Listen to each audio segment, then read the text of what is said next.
Good morning friends, so welcome back to my new study vlog. So let's start. So आज बात करेंगे हम PWAITS test 2 में मेरा मार्क्स कितना रहा। तो बहुत सारे लोग जो थे वो पूछ रहे थे मेरे से कमेंट बॉक्स में कि आप PW में AITS का मॉक टेस्ट का मार्क्स कितना रहा।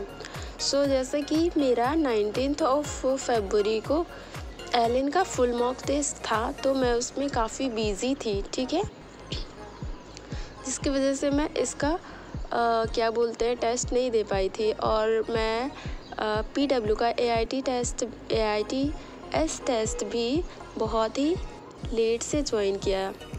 सो एनीवेज़ पहले हम लोग थोड़ा सा बात कर लेते हैं इसके बारे में, अगर कोई स्टूडेंट न्यू है तो, कि अगर आप कोई कोर्स नहीं भी बाय किए हो PW का, तो भी आप मॉक टेस्ट सिर्फ ज्वाइन कर सकते हो। उसका फ़ी है 500 जो ऑनलाइन ख़रीदना चाहते हैं उनके लिए, और जो ऑफलाइन टेस्ट सेंटर पे जाकर देना चाहते हैं सो उनके लिए अप्रॉक्स 2200 ऐसे है, मतलब कि 2000 के अराउंड में आएगा। और टोटल से अभी लास्ट मोमेंट में यही एक प्लेटफॉर्म है जहाँ पे पार्ट टेस्ट हो रहे हैं। सो अच्छे से प्रिपरेशन करने के लिए आपके पास एक और अपॉर्चुनिटी मिल जाता है। ओके, सो अब हम बात करते हैं कि 19 फरवरी को फुल मॉक टेस्ट था एलन में, तो काफ़ी ज़्यादा उधर ही थोड़ा रिवीजन में मेरा बिज़ी हो गई थी, तो मैं इसलिए क्या बोलते हैं इसके व्लॉग भी शूट नहीं कर पाई थी। सो एनीवेज़ अब चलो हम लोग देख लेते हैं, इसमें अब व्लॉगिंग शूट कर ही लेती हूँ। सो बेसिकली मैंने PW के AITS टेस्ट 2 दिया, और उसके बाद मुझे टेस्ट देने के बाद रियलाइज़ हुआ कि मैंने जो रिवीज़न करे हैं वो सफिशिएंट नहीं है, बहुत ज़्यादा रिवीज़न की ज़रूरत है, ठीक है। तो इसलिए कुछ वही टेस्ट देने के बाद रिवाइज़ करने का ट्राई किया, और उसके बाद फिर at the end of the day मैंने डिसाइड कर लिया कि मुझे थोड़ा इकोलॉजी पार्ट भी रिवाइज़ कर लेना है। ऐसे ही मुझे रियलाइज़ हुआ कि 12th का इकोलॉजी पार्ट का सेक्शन, मतलब अब मैं ट्राई कर रही हूँ ना बहुत सारे मॉक टेस्ट, जैसे कि एलन का मॉक टेस्ट देने के बाद और PW का AITS देने के बाद मुझे रियलाइज़ हुआ कि बहुत सारा चीज़ करने का भी ज़रूरत है, जैसे कि मेरे पास टाइम नहीं है। एंड आप लोग को भी पता होगा कि हमारा नीट का एग्ज़ाम जो है वो 7 मई को ही होने वाला है, जिसमें कि करीब 2 महीने, मतलब 60 to 70 डेज़ ओनली बचे हैं। मैं 70 भी नहीं बोल पाऊँगी, 60 डेज़ बचे हुए हैं। मेरे पास कोई ऑप्शन नहीं है, और as I am a dropper, so guys मैंने पहले भी इसी तरीके से तैयारी करी थी, लेकिन मेरा सिलेक्शन तो नहीं हुआ। तो यहाँ से मुझे समझ में आया कि अगर कोई चीज़ है जो मेरा रिज़ल्ट ला सकता है, जो मेरे अंदर डिफरेंस ला सकता है, तो वो है बहुत सारा मॉक टेस्ट देना।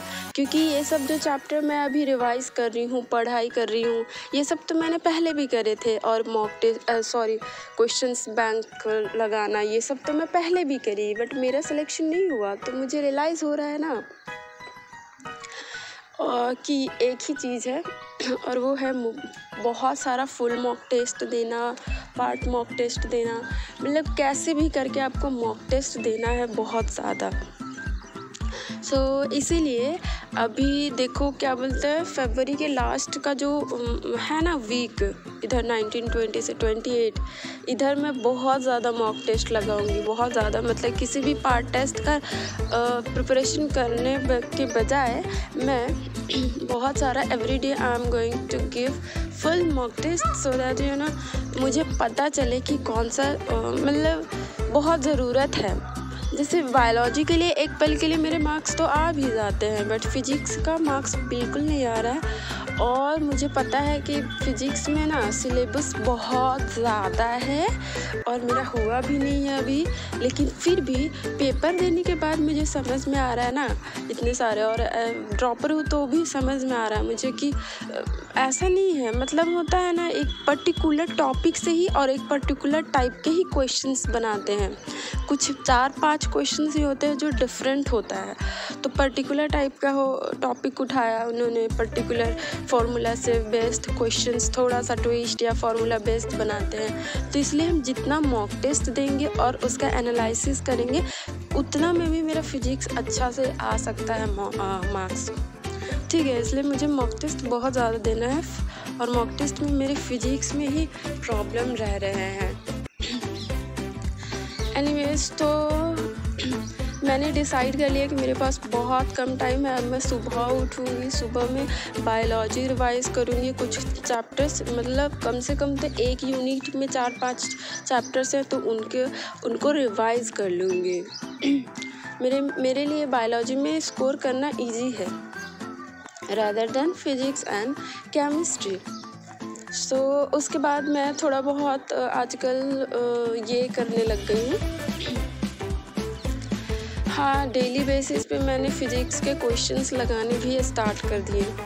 जब तक हम लोग एक रूटीन को ना अपने एक चीज़ को रूटीन में नहीं लाते ना, तो वो चीज़ हमारा जब मैं लाइब्रेरी से आ रही थी तो मुझे ख़रीदने का मन किया और मैं बैग में जब हाथ मतलब लगाई ना तो पैसे थे बट स्टिल 1 रुपया ही निकला, तो फिर मैं दुकान पे 1 रुपये का टॉफ़ी ले ली। ये कितना कूल था।